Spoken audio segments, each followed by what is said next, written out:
राहुल गांधी द्वारा चुनाव आयोग पर वोट चोरी के आरोप लगाने के बाद कांग्रेस देश भर में सक्रिय हो गई है। इसी कड़ी में रविवार 10 अगस्त को भोपाल स्थित प्रदेश कांग्रेस कार्यालय में पार्टी के मीडिया विभाग के अध्यक्ष मुकेश नायक ने प्रेस वार्ता की और इस मुद्दे पर पार्टी का पक्ष रखा।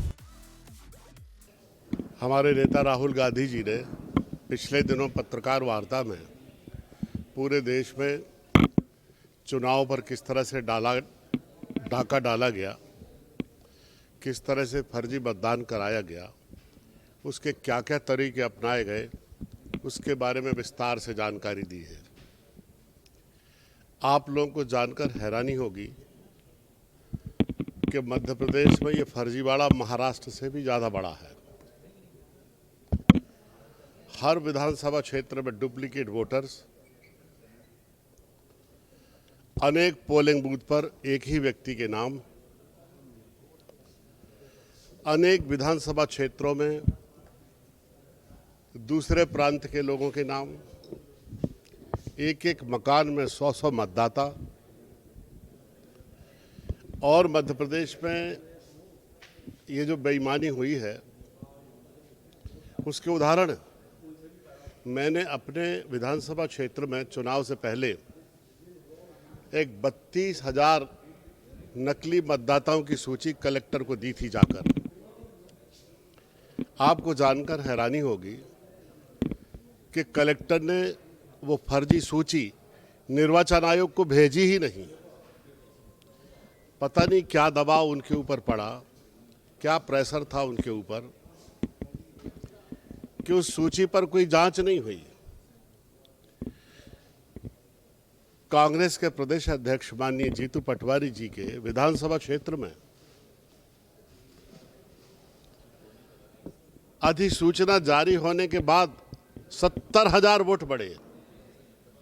कल्पना करिए, 70,000 वोट बढ़े। हमारे चुनाव में एग्जिट पोल कुछ और बता रहे, चुनाव के नतीजे और अनुमान के बारे में कुछ और चर्चा हो रही है। एक व्यक्ति कहने के लिए तैयार नहीं है कि हम चुनाव हारेंगे और चुनाव परिणाम बिल्कुल विपरीत। दमोह विधानसभा क्षेत्र में जहां बीजेपी 50,000 वोट से चुनाव जीती है, वहां हजारों फर्जी वोट हैं, हजारों। वहां एक विश्वविद्यालय है दमोह में, जिसके कर्ता धर्ता भारतीय जनता पार्टी के एक प्रमुख नेता हैं। उनके यहाँ पिछले 5 सालों में जितने बाहर के लोग पढ़ने के लिए आए, सबके नाम मतदाता सूची में हैं। ये अलग बात है कि चुनाव के समय वो थे ही नहीं शहर में, लेकिन उन्होंने भी वोट किया, उनके माता पिता ने वोट किया, उनके रिश्तेदारों ने वोट किया। और इस तरह से 2.5 साल पहले जो विधानसभा क्षेत्र बीजेपी 17,000 वोट से हारी थी, 2.5 साल बाद वही क्षेत्र बीजेपी 50,000 वोट से जीत जाती है। आपने भारतीय जनता पार्टी की एक प्रवृत्ति नहीं देखी होगी इस बीच में। वो कहते हैं बस तुम तो चुनाव जाओ, लड़ो, कोई चिंता मत करो, हमारी चिंता है।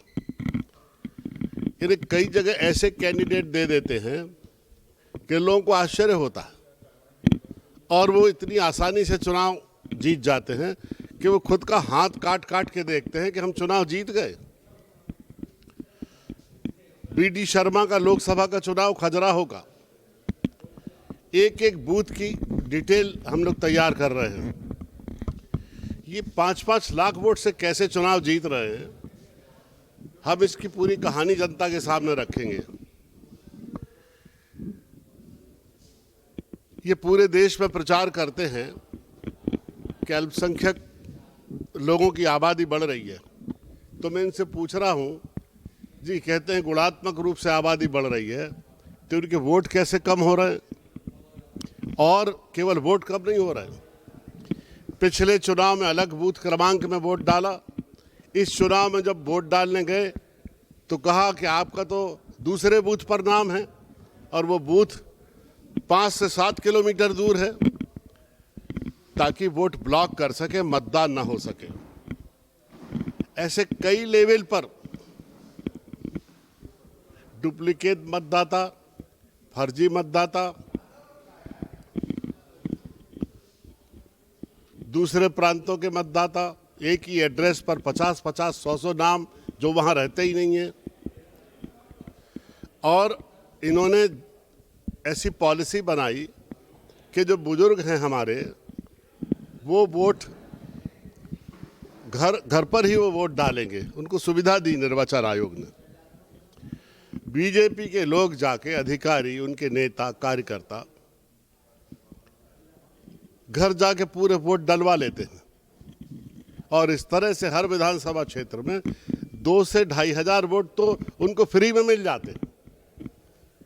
ये पूरे देश में चल रहा है। 13 तारीख को हमारी पॉलिटिकल अफेयर कमेटी की बैठक प्रदेश अध्यक्ष जी ने बुलाई है। इसमें हमारे प्रभारी भी इस बैठक में होंगे, राज्य के शीर्षस्थ और प्रमुख नेता इसमें होंगे। इसके बाद हम पूरे राज्य में सीनियर लीडर्स हर जिले में जाकर पत्रकार वार्ता करेंगे, स्पीक अप अभियान चलाएंगे, एक कमेटी बनाकर जहां जरूरी हुआ वहां पूरे एक एक वोट का हम अवलोकन कराएंगे, लोग तैनात करेंगे। और भोपाल में हमने गोविंदपुरा विधानसभा क्षेत्र को चिन्हित किया है, जहां पिछले 3 चुनावों में सबसे ज़्यादा मैनिपुलेशन और गड़बड़ी हो रही है और वो पूरे डिटेल हम जनता के सामने रखेंगे। हर जिले में रैलियां होंगी, धरने होंगे, प्रदर्शन होंगे और इस पूरी लोकतंत्र की चोरी और लूट का जनता के बीच में हम पर्दाफाश करके रहेंगे और बता देंगे जनता को कि किस तरह से बेईमानी के साथ ये पिछले अनेक चुनाव मध्य प्रदेश में जीत रहे हैं।